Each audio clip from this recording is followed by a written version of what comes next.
প্রার্থী কল্যাণ চৌধুরী মহাশয় আপনাদের সামনে দিয়ে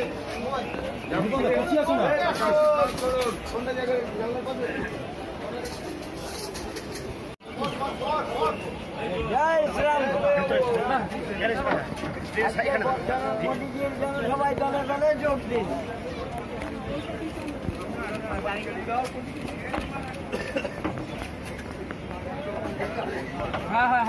একটু কাছে গিয়ে যান না।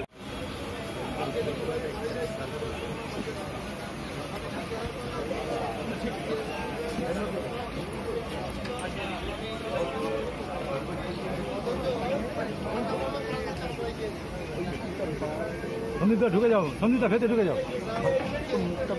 হ্যাঁ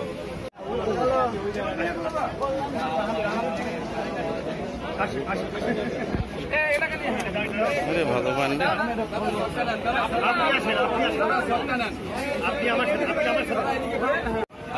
দাদা আরে একটু দেন না।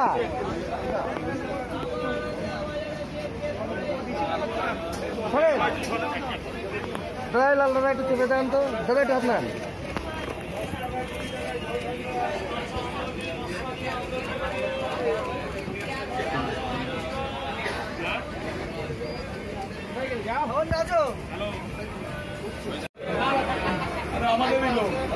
কি নাম?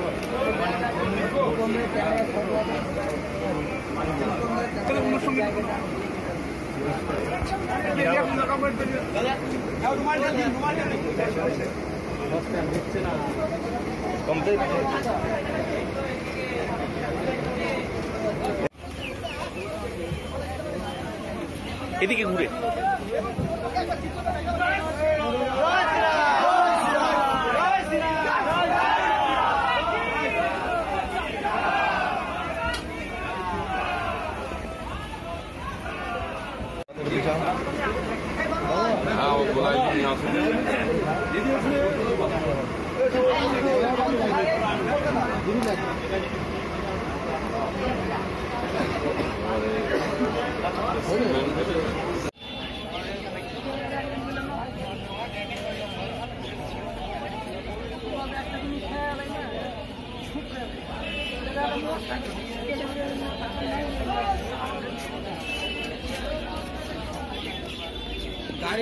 দেখো আজকে হাজারে হাজারে মানুষ কাতারে কাতারে চলেছে ব্রিগেড ময়দানের দিকে।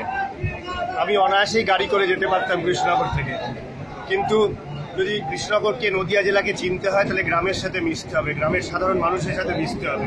আর যে কর্মীদের বলে আমি বলি আর তাদেরকে সাথে নিয়ে যেতে হবে। সেহেতু আজকে সব লোকেরা আমার সাথে চলেছে, বিজেপি হাজারে হাজারে কর্মী সমর্থক সবাই আমরা একসাথে ট্রেনে করে এসে ব্রিগেড ময়দান যাচ্ছি নরেন্দ্র মোদীর সভাকে সফল করার জন্য। আজকে দুটো ব্রিগেড আছে, একটা শিলিগুড়িতে, এই ব্যাপারে আপনার মতামত? দেখো, এটা তো ভারতীয় রাজনীতির একটা ইতিহাসে রেকর্ড বলতে হবে।